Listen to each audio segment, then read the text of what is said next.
ఓం శ్రీ గురుభ్యో నమః. ఓం శ్రీ మాత్రే నమః. శుక్రగ్రహం.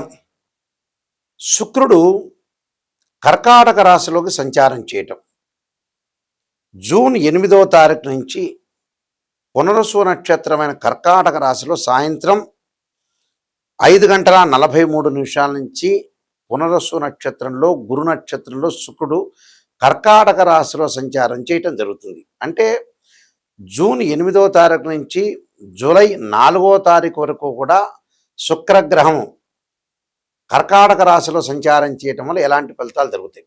శుక్రుడు సుఖాన్ని, భోగాన్ని, సౌఖ్యాన్ని, లగ్జరీని ఇచ్చే గ్రహం శుక్రగ్రహం. అలానే ద్వాదశ భావాల్ని మన బర్త్ చార్ట్ అనాలిసిస్ చేస్తే సప్తమ భావకారకుడు ఎవరు అంటే శుక్రుడు. ఒక రకంగా సంతానానికి కారకుడు గురువైనా ఒక 20% సంతానానికి కూడా కారకత్వాన్ని వహించే గ్రహం ఏంటంటే శుక్రగ్రహం. అంటే జస్ట్ సపోర్ట్, అంటే ఆపద్ధర్మంగా. అలాగా వివాహం జరగాలిగా, వివాహం జరిగితేనే సంతానం కలిగేది. శుక్రుడు లగ్జరీ లైఫ్ని ఇస్తాడు. అంటే గురువు ధనాన్ని ఇస్తే అనుభవించే శక్తి గల గ్రహం. అనుభవించాలిగా మనం.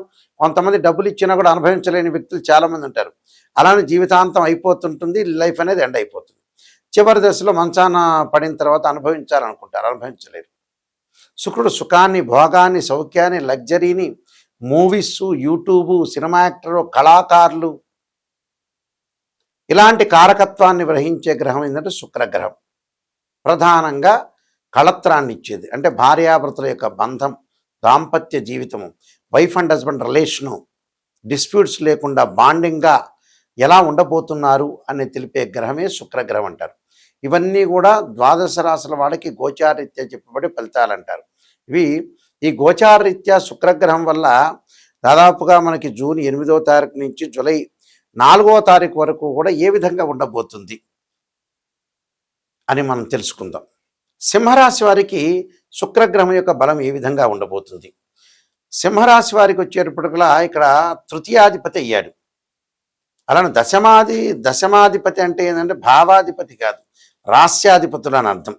ఈ రాస్యాధిపతి ఏదైతే సింహరాశి వాళ్ళకి వ్యయస్థానంలో ఉన్నాడు. వ్యయస్థానంలో ఉండటం వల్ల శుభ కార్యక్రమాలు అనుకున్నట్టుగా అనుకోలేకుండా జరగలేకపోవటం. మనం ఏదైతే అనుకుంటామో శుభ కార్యక్రమం ఈ నెలలో చేయాలని మనం ఎక్స్పెక్ట్ చేస్తాం. ఎక్స్పెక్ట్ చేసిన తర్వాత మళ్ళీ వాయిదాలు పడే అవకాశాలు ఎక్కువ ఉంటాయి. నిశ్చితార్థం వరకు వస్తాయి, పెళ్ళిళ్ళు ఆగిపోవటం. అలానే ప్రేమించిన యువకులు ఎవరైతే ఉంటారో వాళ్ళిద్దరి మధ్యలో డిస్ప్యూట్స్ వచ్చే అవకాశాలు ఉంటాయి. ఇద్దరు ఏదో విషయం మీద చికాకులు, గొడవలు జరిగే అవకాశాలు ఎక్కువగా ఉంటాయి. వృత్తిరీత్యా కష్ట నష్టాల విషయంలో జాగ్రత్తగా ఉండాలి. ప్రయాణాల్లో ఇబ్బందులు కలగకుండా చూసుకోవాలి. వాహన రీత్యా ఇబ్బందులు కలగకుండా చూసుకోవాలి. కుటుంబంలో ఆరోగ్యపరంగా ఇబ్బందులు కలగకుండా చూసుకోవాలి. దీర్ఘకాలిక వ్యాధుల విషయంలో కూడా కొంత జాగ్రత్తగా ఉండాలి. చోర, రోగ, అగ్ని భయాలు కలగకుండా చూసుకోవాలి. ఉద్యోగస్తులకు ప్రమోషన్లు, బదిలీలు, అకారణ వైరణాలు కలగకుండా చూసుకోండి. బుద్ధిహీనత కలిగే అవకాశాలు, సరైన నిర్ణయం సరైన సమయంలో చేసుకోలేకపోవటం, అలానే శత్రుపీడ అంటే శత్రువుల ద్వారా పీడ, అపస్థుతులు, ప్రయాణం నందు విఘ్నాలు, వివాహ శుభ కార్యక్రమాల్లో ఆటంకాలు, డబ్బు పరంగా ఎలాంటి ఇబ్బందులు లేకుండా చూసుకోండి. డబ్బులు ఎంతవరకు వచ్చిందో అంతవరకు ఖర్చు పెట్టుకొని చాలా జాగ్రత్తగా అనుసరించి ముందుకెళ్ళండి. ఉద్యోగం విషయంలో జాయింట్ వ్యాపారాల ద్వారా కూడా కొంత జాగ్రత్తగా ఉండండి. అంటే పక్కన తోటి కొలీగ్స్ విషయంలో కొంత శ్రద్ధ పెట్టి ముందుకు వెళ్ళండి. నేను కొన్ని పరిహారాలు చెప్పబోతున్నా, ఆ పరిహారాలు మీరు పాటించండి, మీకు మంచి జరిగే అవకాశాలు ఖచ్చితంగా ఉంటాయి. శుక్రగ్రహం అనేది మన జాతకంలో సరిగా లేకపోతే వివాహానికి సంబంధించిన సమస్యలు వస్తాయి. ఎలాగా? ఇక్కడ గోచారం వేరు, బర్త్ చార్ట్ వేరు. గోచారానికి బర్త్ చార్ట్కి లాట్ ఆఫ్ డిఫరెన్స్ ఉంటుంది. గోచారం అంటే ఒక చెట్టు ఉంటుంది, ఆ చెట్టు పైన కొమ్మలు ఉంటాయి, ఆ కొమ్మలకి ఆకులు ఉంటాయి. ఆకులు ఎలా ఉంటుంది? రైన్ సీజన్లో వస్తాయి, వింటర్ సీజన్లో అలానే ఉంటాయి, సమ్మర్ సీజన్లో కిందకి రాలిపోతాయి, మళ్ళీ తర్వాత ఆకులు ఉద్భవిస్తూ ఉంటాయి. దాన్ని గోచారం అంటారు. కింద చెట్టు కింద వేళ్ళు ఉంటాయి, చూసారా? ఆ వేళ్ళు అనేది బర్త్ చార్ట్. గోచారం అనేది ఏంటంటే సూచన. అంటే ఉద్యోగ పరంగా కానీ, వ్యాపార పరంగా కానీ, సంతాన పరంగా కానీ, ఆర్థిక పరంగా కానీ, అలానే కోర్టు సమస్యలు కానీ, ఎసెట్స్ కానీ, వివాహ సంబంధమైన విషయాల్లో ఆ 10 రోజుల పాటు ఎలా ఉండబోతుంది, ఆ నెల రోజుల పాటు ఎలా ఉండబోతుంది, గ్రహాల యొక్క మార్పులు ఈ నెలలో ఏ విధంగా ఉండబోతున్నాయి తెలిపేదే గోచారం అంటారు. బర్త్ చార్ట్ ఏంటంటే వేళ్ళు, అంటే లాంగ్ రన్లో ప్రొఫెషన్ ఎలా ఉండబోతుంది, లాంగ్ రన్లో హెల్త్ పరంగా ఉండే విషయాలు, లాంగ్ రన్లో ఎలాంటి నిర్ణయాలు తీసుకోవాలి, మ్యారేజ్ సంబంధించిన ట్రబుల్స్ ఎలా ఉండబోతున్నాయి, మ్యారేజ్ సంబంధించిన విషయాలు మంచి విషయాలు ఎలా ఉండబోతున్నాయి, ఎప్పుడు పెళ్ళవుతుంది, ఎప్పుడు ఆర్థిక పరంగా ఇబ్బందులు తిరుగుతాయి, రుణాల విషయంలో కానీ, నరదృష్టి కానీ, ధనము, వాక్కు, కుటుంబము, అన్నదమ్ములు, అక్క చెల్లెల మధ్యలో, విద్య యందు, అలానే వివాహము, ఆయు ప్రమాణము, లాభాలు, ఖర్చులు తెలిపేది బర్త్ చార్ట్ అంటారు.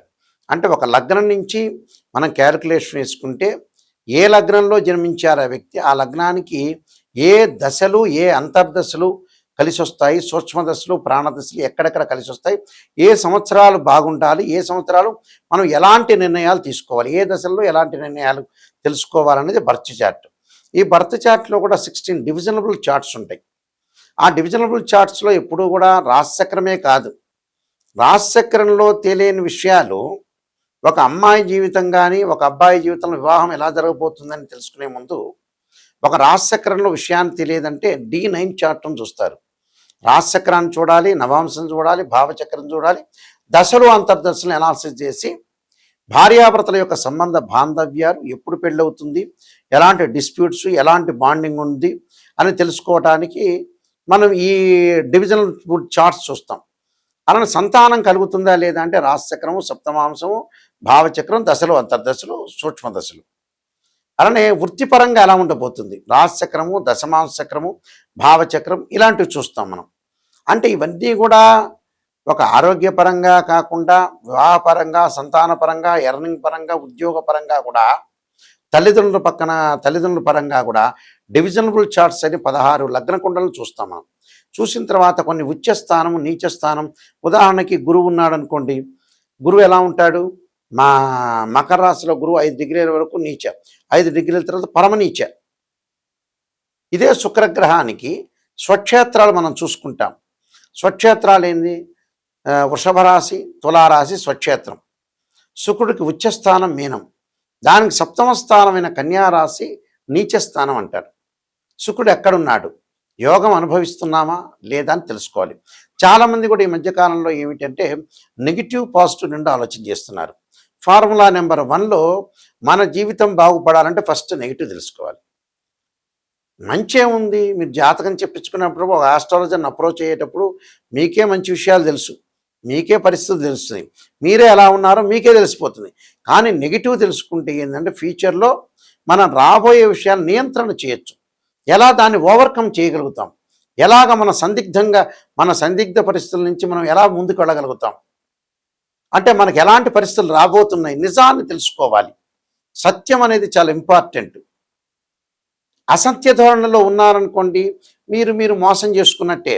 ఎందుకంటే చెబుతున్నా అంటే కొంతమంది ఆస్ట్రాలజర్ని అప్రోచ్ అయ్యేటప్పుడు గురువుగారు బాగా చెప్పండి అంటే పాజిటివ్ వాళ్ళకి ఎక్కువ ఇంట్రెస్ట్, నెగిటివ్ ఇంట్రెస్ట్ ఉండదు. అసలు మనం సర్వనాశనం కావడానికి కారణమే పాజిటివ్నే. ఎంతవరకు పాజిటివ్ చూడాలి అంతవరకే చూడాలి, కానీ నెగిటివ్ని పక్కన పెట్టి అచ్చం పాజిటివ్ అంటే పక్కనోడే పొగుడతాడు మిమ్మల్ని.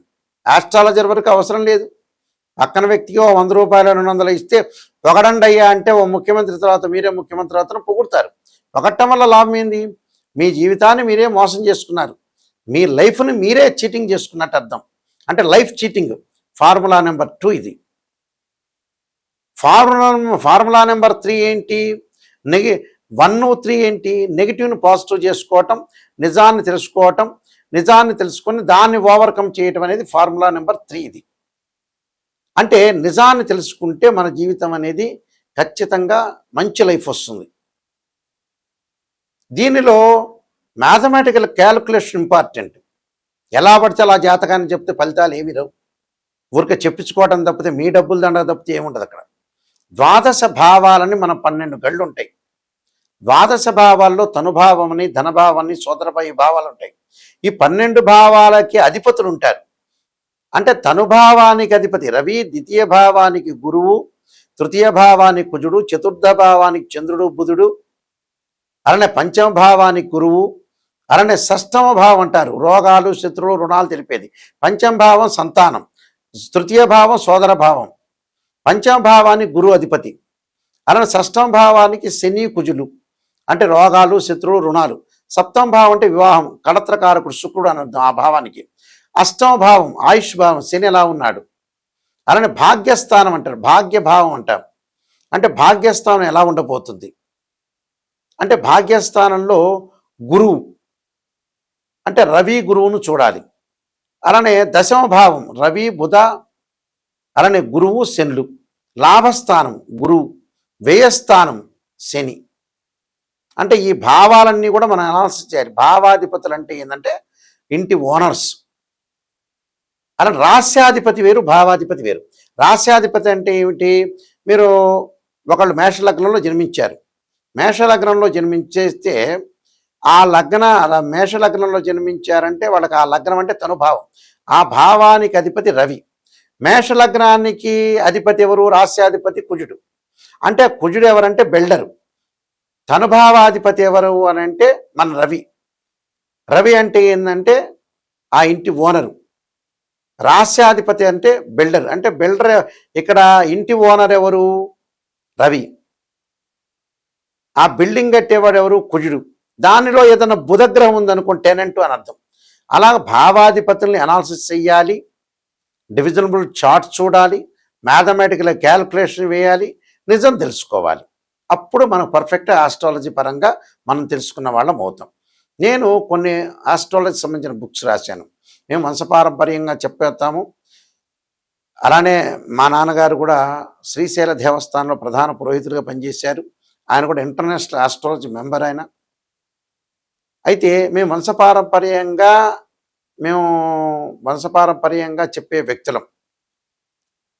అయితే ఇక్కడ నేను నెంబర్ ఆఫ్ ఆస్ట్రాలజీ బుక్స్ రాశాను. అందులో కాలసర్పయోగం అని, రాహుకేతులు, ఛాయాగ్రహాలు, అలానే కాలసర్పయోగ చంద్రిక, అలానే జాతక చంద్రిక, వివాహ మార్తాండము, సర్వదేవతా గోత్రులు పార్ట్ 1 పార్ట్ 2, పుత్రగణపతి వ్రతము, స్వప్నశాస్త్ర ఫలదీపిక, బృహత్ పరిహార సింధు, నవగ్రహ దోషాలు పోవటానికి దశమహావిద్యల యొక్క స్తోత్ర పారణాలు, ప్రొడక్షన్ ఆఫ్ ఆస్ట్రాలజీ, ఇన్ని రకరకాల పుస్తకాలు అనేవి నేను రాశాను. ఈ పుస్తకాలు కూడా, ఈ బుక్స్ కూడా రాజమండ్రిలో ఉన్న మోహన్ పబ్లికేషన్ వారి దగ్గర దొరుకుతాయి. ఈ పుస్తకాలు మా దగ్గర కూడా దొరుకుతాయి. మా వెబ్సైట్ www.nayakanti.com, nayakanti.in చూడండి. ఎప్పుడైనా సరే నిజాన్ని తెలుసుకునే వాళ్ళు, నాయకంటి మల్లికార్జున శర్మ గారి దగ్గర బాగుపడతాననుకునే వ్యక్తులు మాత్రమే నాకు ఫోన్ చేయండి. నేను బాగుపడాలి, ఖచ్చితంగా డెవలప్మెంట్ చెందాలి అనే వ్యక్తులు మాత్రమే నాకు ఫోన్ చేయండి. కాలక్షేపానికి, టైంపాస్కి మీ డబ్బులు ఖర్చు పెట్టద్దండి, నాకు ఫోన్ చేయొద్దండి. నిజంగా బాగుపడే వాళ్ళు, నిజాన్ని తెలుసుకునే వాళ్ళు మాత్రమే నాకు ఫోన్ చేయండి. ఆ స్క్రీన్ మీద స్క్రోలింగ్ అవుతున్న నెంబరు మీ నెంబర్ ఉంది, ఆ నెంబర్కి మీరు కాల్ చేయొచ్చు. కాల్ చేసి నిజాన్ని తెలుసుకొని ముందుకు వెళ్తే మీకు మంచి జరిగే అవకాశాలు ఖచ్చితంగా ఉంటాయి. అయితే ఇక్కడ శుక్రగ్రహంకి ఖచ్చితంగా ఒక పరిహారం అనేది ఉంటుంది. శుక్రగ్రహం అనేది మన జన్మజాతకంలో బాగలేకపోతే బర్త్ చార్ట్లో 6, 8, 12 స్థానాల్లో శుక్రదోషం అంటారు. అంటే వివాహపరంగా కొన్ని ఇబ్బందులు కలిగే సూచనలు, డిస్ప్యూట్స్, బాండింగ్ రావటం. శుక్రగ్రహం వాళ్ళ జన్మలగ్నం నుంచి 6, 8, 12 స్థానాలు శుక్రదోషం ఉండకూడదు. అలానే శుక్రుడు రాహువుతో కానీ, కేతువుతో కానీ, కుజుడితో కానీ, శనితో కానీ కంజంక్షన్ కాకూడదు. శుక్రుడు ఆరుద్ర, స్వాతి, శతభిష నక్షత్రము, అశ్విని, మఖ, మూల, అలానే మృగశిర, చిత్త, ధనిష్ట నక్షత్రాల్లో, పుష్యమి, అనురాధ, ఉత్తరాభాద్ర నక్షత్రంలో ఉండకూడదు. కళత్రకారకుడు, వివాహకారకుడు శుక్రుడు. ఇక్కడ శుక్రుడు 6, 8, 12 స్థానాల్లో ఉండకూడదు. ఉంటే వివాహపరంగా దోషం అనేది కలుగుతుంది.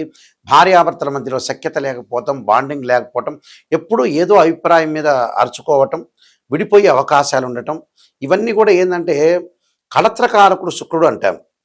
అంటే వివాహానికి సంబంధించిన విషయాల్లో తెలిపే ప్లానెట్ ఏమిటి, మ్యారేజ్ లైఫ్ని ఇండికేషన్ చేసే ప్లానెట్ ఏంది, రిప్రజెంటివ్ చేసే ప్లానెట్ ఏంటంటే వీనస్ ప్లానెట్. అంటే వివాహపరంగా మానసికంగా ఇబ్బందులు పడకుండా ఎలాంటి సంబంధాలు రాబోతున్నాయి, ఎలాంటి నిర్ణయాలు తీసుకోవాలి, ఒక అమ్మాయికి వివాహం చేసేటప్పుడు అత్తగారు ఎలాంటిది, అబ్బాయి ఎలాంటి వాళ్ళు, వాళ్ళ ఫ్యామిలీ బ్యాక్గ్రౌండ్ ఏంటి అనేవి ఖచ్చితంగా. ఎందుకంటే శుక్రగ్రహం అనేది చాలా మోస్ట్ ఇంపార్టెంట్. వివాహానికి సంబంధించిన గ్రహం కాబట్టి లాంగ్ రన్లో వాళ్ళు వైఫ్ అండ్ హస్బెండ్ రిలేషన్ అనేది చాలా లాంగ్ రన్లో ఉండాలి కాబట్టి శుక్రగ్రహాన్ని ప్రత్యేకంగా మనం చూడాలి. ఆ శుక్రుడు అనేవాడు ఎలా ఉండబోతున్నాడు అమ్మాయికి కానీ అబ్బాయికి కానీ. ఇప్పుడు అబ్బాయికి అయినా కూడా అమ్మాయి యొక్క క్యారెక్టర్ ఏంది, వాళ్ళ ఫ్యామిలీ బ్యాక్గ్రౌండ్ ఏంది, అసలు ఎంతకాలం మనం కాపురం చేయగలుగుతాం, ఏదైనా విభేదాలు వస్తాయా, డిఫరెన్స్ ఆఫ్ ఒపీనియన్స్ వస్తాయా అనేది శుక్రగ్రహం తెలుస్తుంది. కాబట్టి శుక్రుడికి సంబంధించిన విషయాలు చాలా జాగ్రత్తగా జాతకాన్ని బట్టి మనం చూసుకోవాలి, బర్త్ చార్ట్ని బట్టి. అలానే శుక్రుడి గ్రహానికి రెమెడీ కూడా ఉంది. శుక్రుడికి అంతరిక్ష దేవత అయిన కమలాదేవి యొక్క స్తోత్ర పాలనం చేయటం, వివాహం కాని స్త్రీ పురుషులు ఎవరైతే ఉంటారో అబ్బాయిలకు వచ్చేటప్పటికల్లా కన్యాపాశుపతాశ్రుద్రాభిషేకం, అమ్మాయిలకు వచ్చే వరపాశుపతాశ్రుద్రాభిషేకం, అఘోర గౌరీ పాశుపతాశ్రుద్రాభిషేకం చేయాలి. ఇవన్నీ కూడా 10 శివలింగాలతో అభిషేకం అనేది ఒకటి ఉంటుంది. పాదర శివలింగం అని, సన్స్టోన్ శివలింగం అని, మరకత శివలింగం అని, పంచలోహాలతో చేసే శివలింగాలు, ఇలాంటి వాటితోటి అభిషేకం అనేది చేయాలి. ఈ శుక్రదోషానికి కూడా ముందుగా ఏదైతే మనం పూజ చేసిన 35 నిమిషాల సంకల్పం అనేది ఉంటుంది. ఎలా పడితే అలా చేస్తే పూజలు ఫలించవు, విరక్తి భావం కూడా కలిగే అవకాశం ఉంటుంది. ఎందుకంటే చాలామంది కూడా పెట్టుబడులు పెట్టి రకరకాల ఆస్ట్రాలజర్ తెలియని వ్యక్తులతో సంప్రదించి వాళ్ళేదో చెప్పి ఏదో రకంగా పూజలు చేసి ఎక్కడో సామూహికంగా పూజలు చేయటం వల్ల చాలాసార్లు పూజలు ఖర్చు పెట్టి అసలు వాళ్ళు దొరికేటప్పటికల్లా వీళ్ళు పూజలు చేయలేక విరక్తి భావం కలిగి డబ్బులు లేకుండా నీరసించిపోయే అవకాశాలు ఖచ్చితంగా ఉంటాయి. కాబట్టి ఇలాంటి విషయాలన్నీ కూడా చాలా జాగ్రత్తగా వినండి. మీ అందరికీ కూడా శ్రీ పరమేశ్వరుడి యొక్క కరుణాకటాక్షం ఉండాలని ఆశిస్తూ సర్వే జనా సుఖినో భవంతు.